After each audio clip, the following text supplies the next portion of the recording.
Vice President Kamala Harris being called a bully with a poor work ethic. Reports of dysfunction growing inside the VP's office while more high-profile staffers are reportedly looking to the exits. Axios says there are staff concerns about being branded as a Harris person after working for her is leading many aides to look for new jobs. This comes after a blistering report by the Washington Post where a former Harris staffer details how bad working there can be. Quote, "It's clear that you're not working with somebody who is willing to do the prep and the work. With Kamala, you have to put up with a constant amount of soul-destroying criticism and also her own lack of confidence. So you're constantly sort of propping up a bully, and it's not really clear why." Those kinds of accusations seem to go against this President Biden after taking office. This is what he said. I'm not joking when I say this. If you're ever working with me and I hear you treat another colleague with disrespect, talk down to someone, I promise you I will fire you on the spot. On the spot. No ifs, ands, or buts. Everybody is entitled to be treated with decency and dignity. But don't worry, this weekend, a single Harris staffer tweeted this out. "I work for Vice President Harris on behalf of the American people as Deputy Director for Operations and absolutely love my job. Just thought some of you should know," with a smiley face. Greg, I think at some point she might ask her junior staffers to stop trying to help.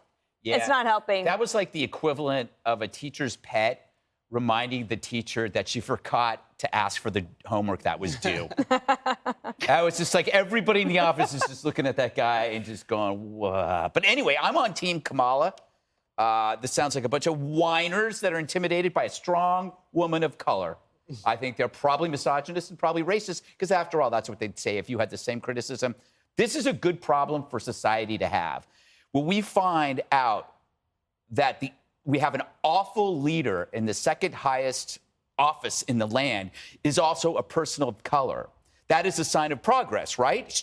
She has reached a point in society where she is no better than obnoxious white old guys. That is really, I mean, look, this is a true achievement in diversity, and we can't ignore it. She's just as awful as all the white guys that came. This is like the moon landing for identity politics, right? A woman of color has finally gone where no woman of color has ever gone before. She can be a complete, utter jerk, just like a Kennedy can, just like anybody can. But the bigger lesson here is that you cannot judge people by a single variable, in this case, identity, because then you never find out who the person really is, right? So many mistakes are made by following this single variable of identity. Liz Warren screwed up her life, pretending to be a Native American because she thought that was the variable.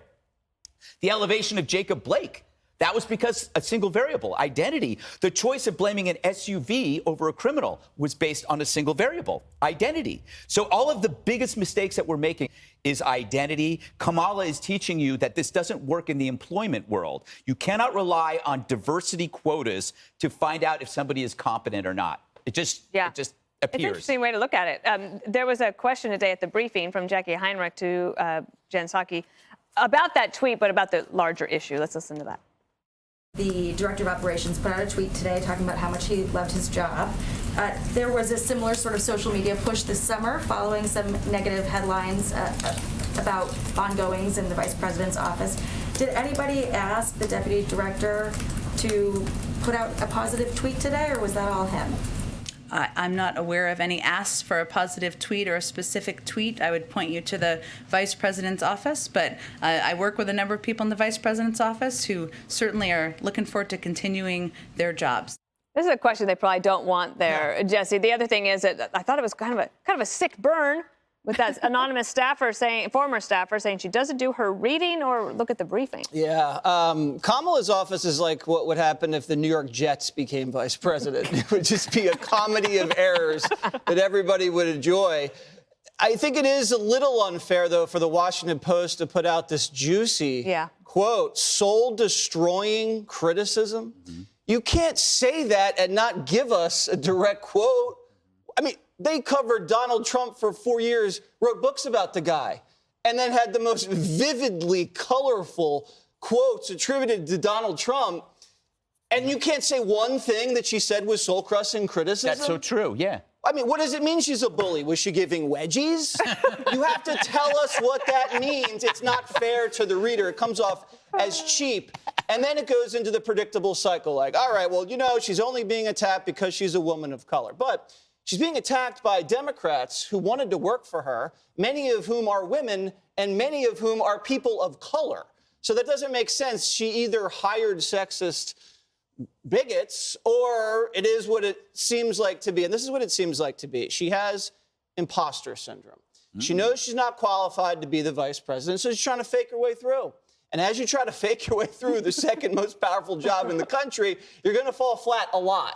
And so when she falls flat, she takes that out on her staff. And the staff doesn't like that because they expected more from the first female of color vice president. And so they're trying to pivot out of these positions as fast as possible so they're not labeled Kamala people. Right. The other thing going on here with the Washington Post is she's low-hanging fruit. The real dysfunction in the White House is Joe Biden. Yeah. He is overseeing a cascade of policy failures. He's mentally unfit. He's almost physically unfit to do the job, clearly.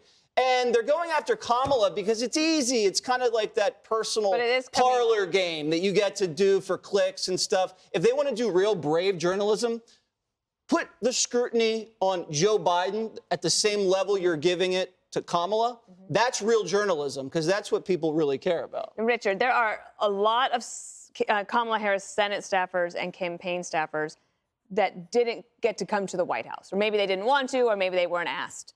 So there probably are a lot of people out there for the Washington Post and other journalists to contact to see, are you unhappy? And I'm going to imagine that a lot of them think, well, it wouldn't be so bad if I were there. Listen, I think that's part of it. I also think that anytime you come into Washington without a clear arc of the narrative, what is your story? What's the story you're telling? What's the mission that you're on?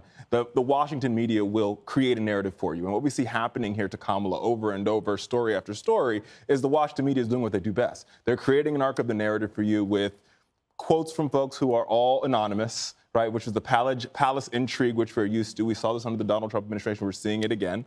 And I think and listen, as a Democrat, I have some honest criticisms against the vice president. One being how we treated the Haitian migrants at the southern border after the State Department issued policy removing some of our diplomats from Haiti because it was unsafe. But with that being said, I think where we need to see some improvement in her office is she needs to come up with a narrative for the American people and an argument for the American people of why she's there and what she's working on and make that very clear so she can push back against a lot of the palace intrigue. Okay, but Katie, she did run for president, so presumably she had she had an idea of what that narrative would be.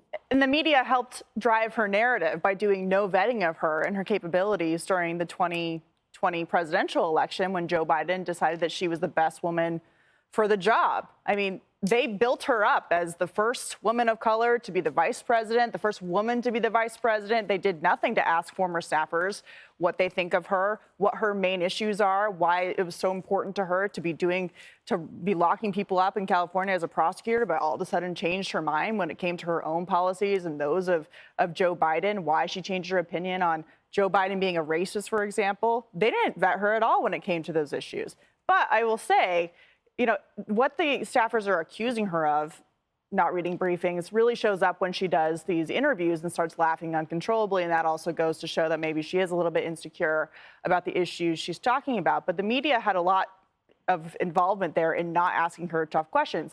On the other side of it, I have to question, too, whether these staffers are really... Like, how high profile are they? There's a lot of younger people who feel very entitled and who have a hard time dealing with high expectations. They take things very personally. So maybe she's a tough boss. Maybe this is true. Maybe both sides are right in some ways. But remember what was it, the New York Times, when they printed that anonymous... It was a very senior administration official in the Trump administration, and it really wasn't. Listen, the point is this. If you have something to say about the vice president, don't say it off the record. Say it on the record and be a man or woman about it. Just go to work and do the work. That part too. And that will help. Hey, Sean Hannity here. Hey, click here to subscribe to Fox News YouTube page and catch our hottest interviews and most compelling analysis. You will not get it anywhere else.